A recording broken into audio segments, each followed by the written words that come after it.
Muy buenas noches, de nuevo estamos en el área de cine de la Delegación de Cultura para comentar una película en este programa de Radio Televisión Marbella que es Cineforum.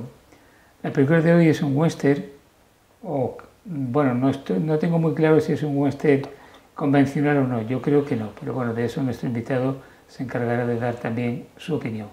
Esta película es La venganza de los Cheyennes, del año 1975, dirigida por El Bellamy, que no es un director así muy de renombre, pero bueno, que tenía oficio y lo demuestra pues en esta película que vamos a ver, donde hay un reparto encabezado por Stuart Peterson, que hizo pocas cosas en el mundo del cine, aunque todavía está vivo, Richard Boone, que este fue un clásico haciendo de villano en películas del oeste, y otros actores.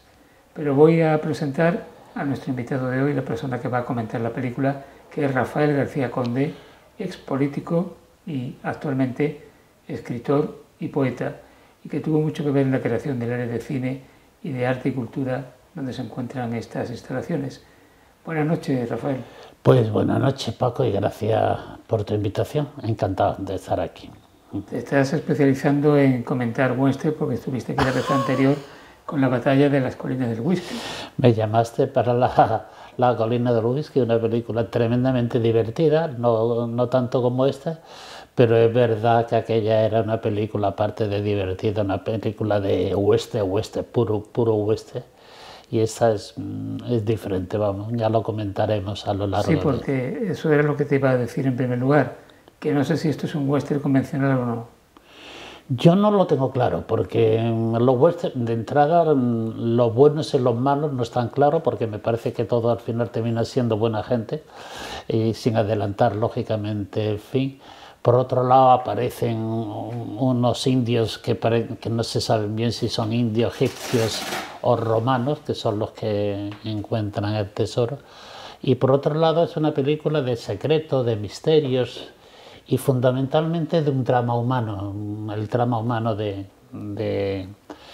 chico que va en busca de rescatar a su hija, con lo cual no entra, a su hermana, perdón, con lo cual no entramos en el argumento. Yo creo que una mezcla de western, de drama, tiene tinto de comedia, etcétera, pero lo que no es, por supuesto, es un western típico en absoluto. Bueno, tú has apuntado el argumento, porque efectivamente aquí hay una chica que está en un río bañándose. Bueno, llega una gente que se supone que son indios, tú lo has dicho, es una tribu un tanto misteriosa, sí, atípica, y se la llevan. Y después llega la peripecia de toda la película, que es el rescate por parte del hermano de esta chica. Sí. Algo que no es nuevo en el mundo del western, porque ya en Centauros del Desierto, aquella película de John Ford con John Wayne, yeah, también los indios se llevan, pero eran indios convencionales. Eran indios convencionales. Y además esta película insiste mucho, por eso es un poco la diferencia, en el drama humano del hermano, cómo se siente, ese sentimiento de culpa que le lleva, siendo un jovencito de nada, a intentar el rescate de su hermana hasta llegar al extremo que un poco raro, porque intentar recuperar en un mundo hostil a la hermana secuestrada por unos supuestos indios es una hazaña. Es el drama humano también lo que hay en esta historia, y se destaca mucho por los planos. Son planos medios o cercanos durante toda la película. Creo que el director, como tú has señalado, es un director de buenos oficios, de muy buen oficio, de buen trabajo, que se movió fundamentalmente en el mundo de la televisión, por lo visto, de las series, etcétera, aparte de alguna que otra película. Pero sí es una mezcla de todo. Un guión que elaboraron Douglas Stewart y Eleanor Lamb, o digamos un guión a cuatro manos. A cuatro manos. Pero que yo creo que es efectivo. Yo creo que sí. Que está bien contada la historia. La historia es entretenida porque ya te he dicho, mezcla el misterio de esos indios, supuestos indios, la búsqueda del oro por parte del gran, yo creo que uno de los grandes hitos de esta película, que es Richard Boone, el actor fundamental, que me parece que hace un trabajo magistral y que después veremos en El Álamo y en Territorio Comanche y en Río Concho, lo veremos en otra serie de películas. Sobre todo Río Concho, digamos que siempre que se habla de Richard Boone se habla de Río Concho. Sí, Río Concho, sí. Yo me parece que hace una magnífica interpretación del borrachín, del viejo borrachín, que dice que sí, que no, pero que hace siempre lo contrario de lo que dice. Richard Boone siempre está bien. En cualquier película que se ve, la película puede ser mala o regular, pero él está bien en lo que hace. Era un gran actor que yo creo que no se le aprovechó lo suficiente. Yo creo que no, porque cuando estaba viendo la película esta que estamos comentando, eché mano de las otras películas de las que he hablado, y la verdad es que no está aprovechado en absoluto su capacidad, porque tiene una actuación muy natural, muy de metido en el personaje, ¿no? Lo cual es, en los actores del western especialmente, es difícil, porque son ellos, el Wayne es siempre Wayne y el otro es siempre el mismo. Él hace unos personajes muy creíbles.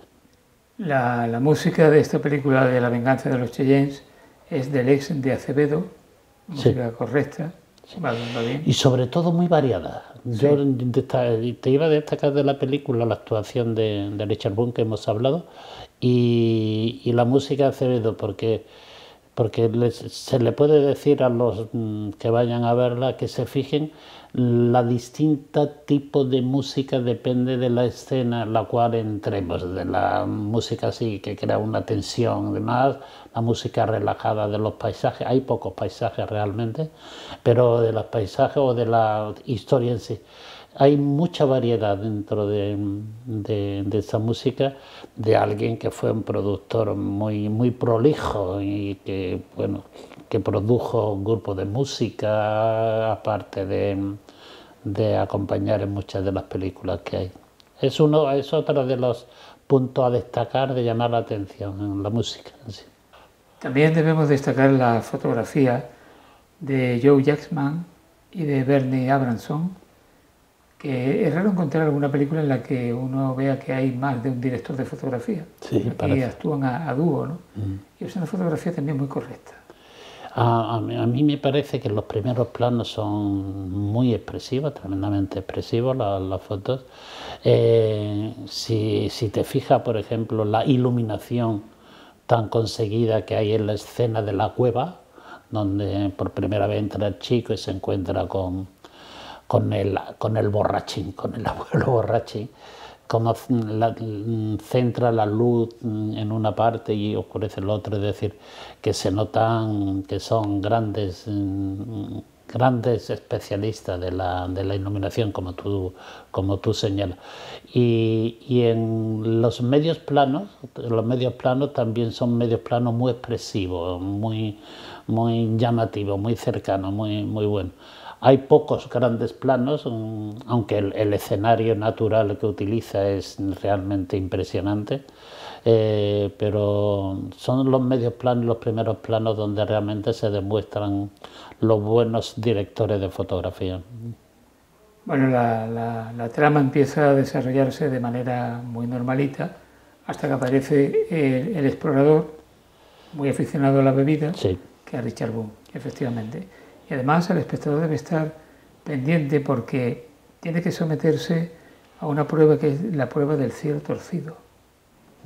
Eso se ve ahí en la película, no diremos qué es, para que el espectador lo pueda comprobar.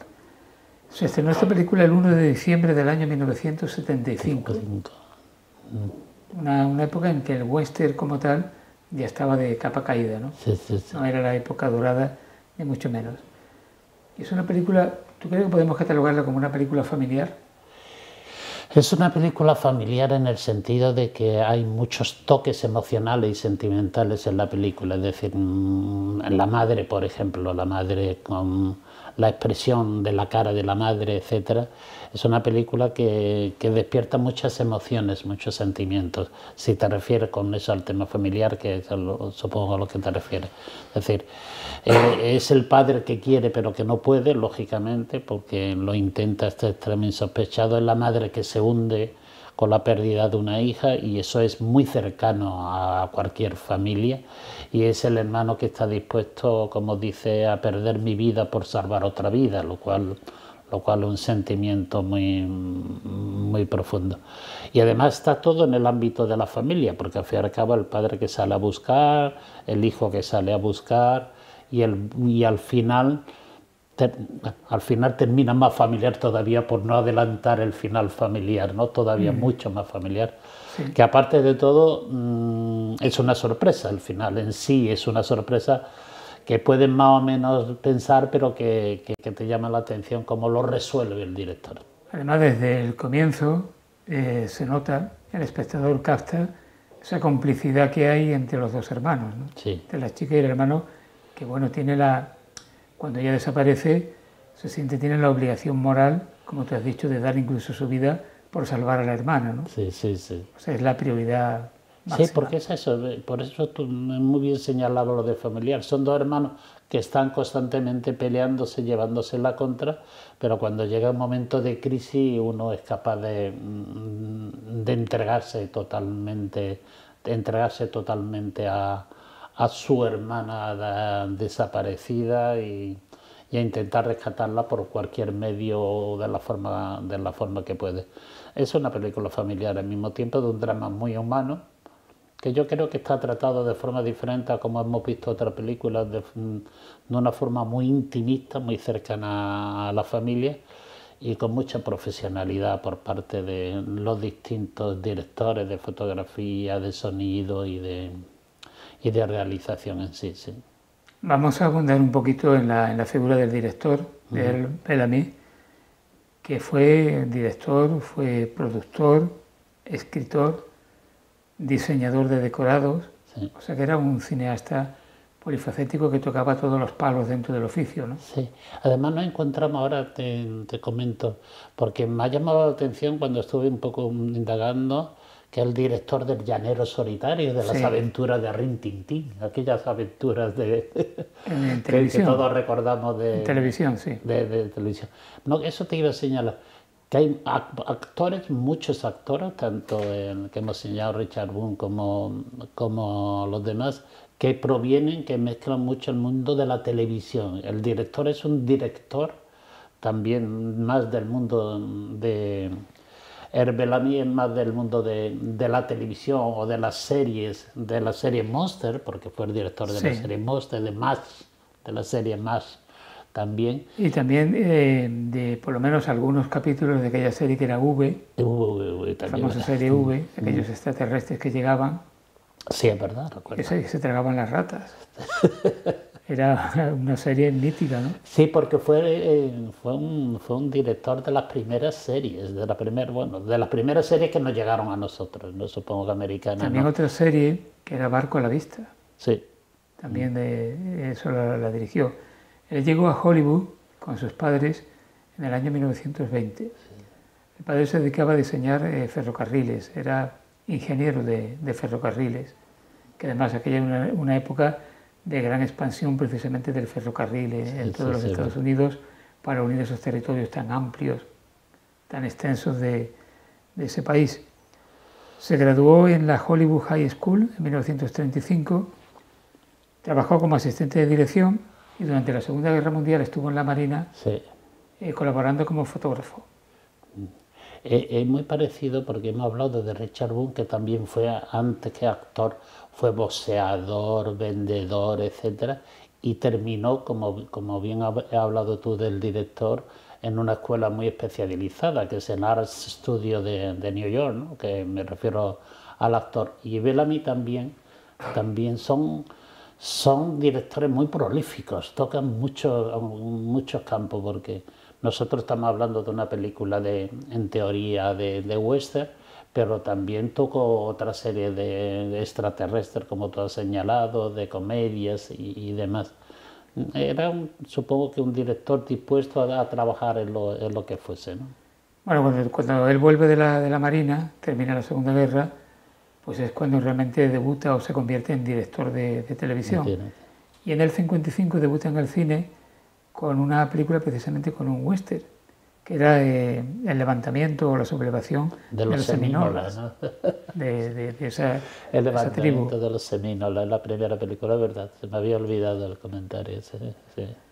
Hay que destacar también, dentro de lo que son largometrajes cinematográficos, aparte de este que vamos a ver, tiene otro que se llama El bosque en llamas, Traición y olvido y Los rastreadores. Son 3 títulos que tuvieron también repercusión importante en taquilla. Se retiró a mitad de la década de los 80 y murió en 2003 cuando tenía 86 años.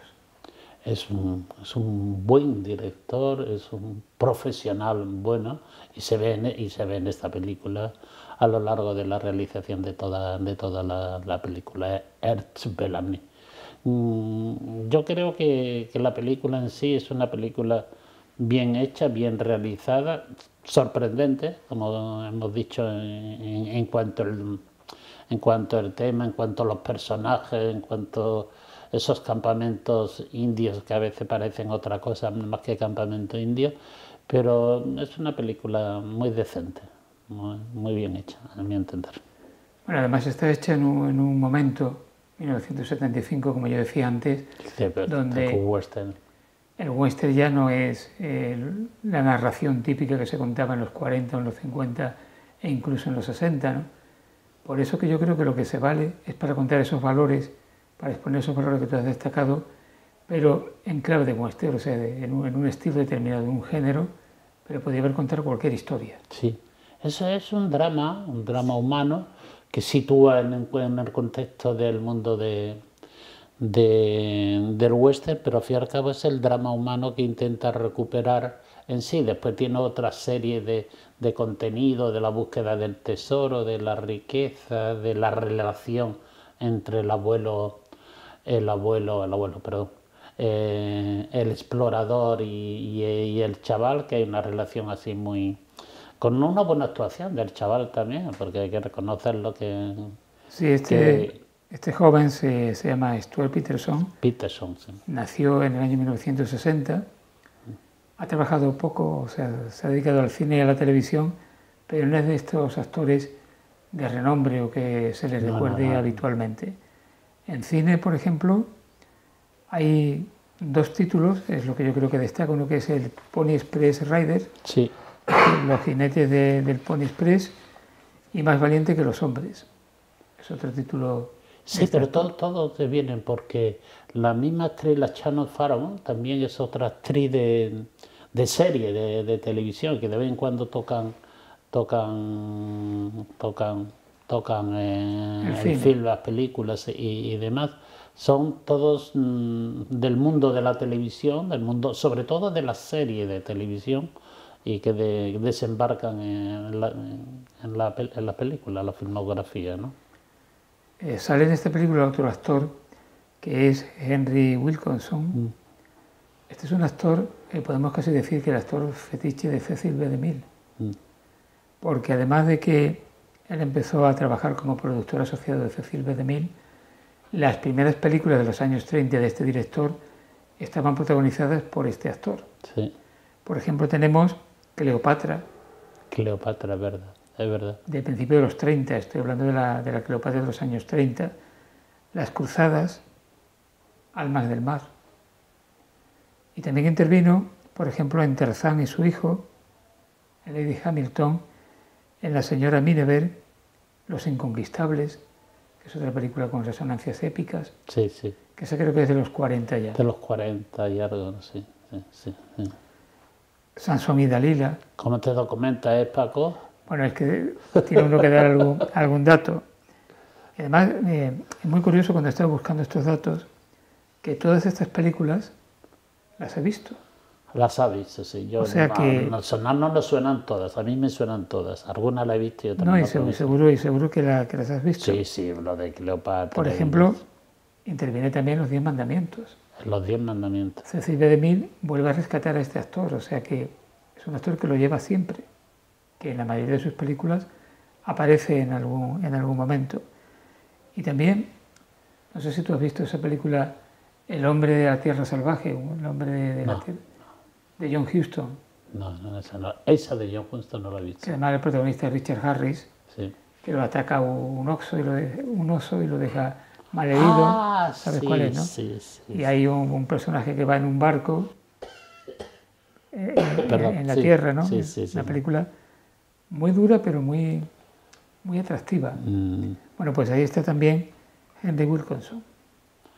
Son muy buenos actores, tanto los que te vienen en esta película de La venganza de los Cheyennes, que todos ellos, vamos, el chico, la madre, el padre, todos son actores muy cuajados. El chico lógicamente menos, pero son actores muy cuajados y de larga tradición.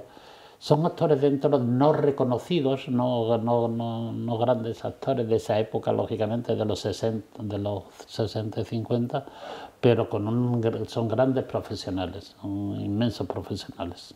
Tú has destacado antes de Richard Boone algo que es una constante en muchas estrellas del cine, que al principio de su carrera hacen todo tipo de trabajos. Sí. Hay muchos que son boxeadores, Sí. Richard Boone también. Estoy recordando ahora que, por ejemplo, Marlon Brando había trabajado incluso en el muelle de Nueva York como cargador, ¿no? O sea que le metían mano a todo.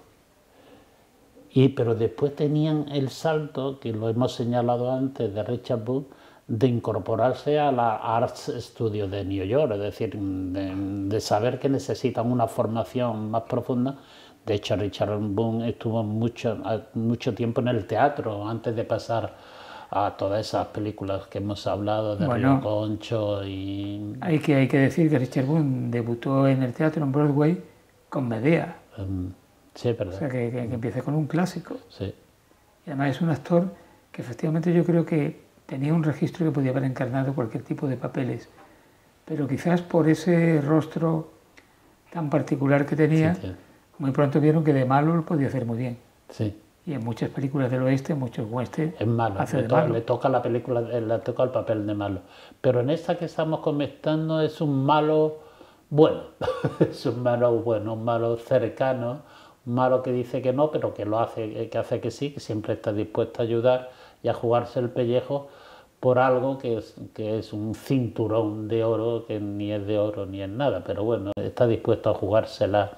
Se muestra idealista al mismo tiempo que es malo, porque es malo, borracho, degenerado y demás. Pero es verdad que la mayor parte de las películas hace de malo, del Richard Boone hace tanto en El llanero solitario como Río Concho hace de malo. En esta película, al final el espectador termina simpatizando y empatizando prácticamente con este personaje. Sí. A pesar de esas características que tiene que tú has resaltado. No es un modelo moral para nadie, pero sin embargo pues no cae mal. No cae mal, y el director sabe terminar la película. Yo creo que el final no vamos lógicamente a descubrir, pero sabe buscar un final donde los personajes terminan incrustados como un puzzle en una situación totalmente distinta y diferente de la que viene, pero para destacar lo bueno de todo y cada uno de ellos, hasta del secuestrador.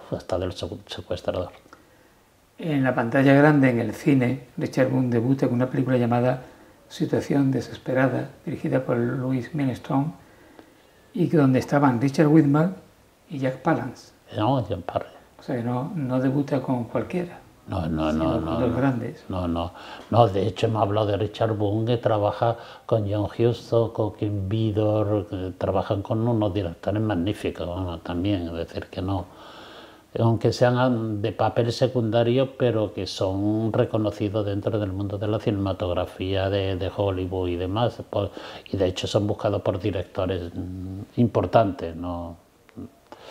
Y todos ellos, En un título del peplum religioso, como es La túnica sagrada, también sale Richard Boone haciendo de Poncio Pilato.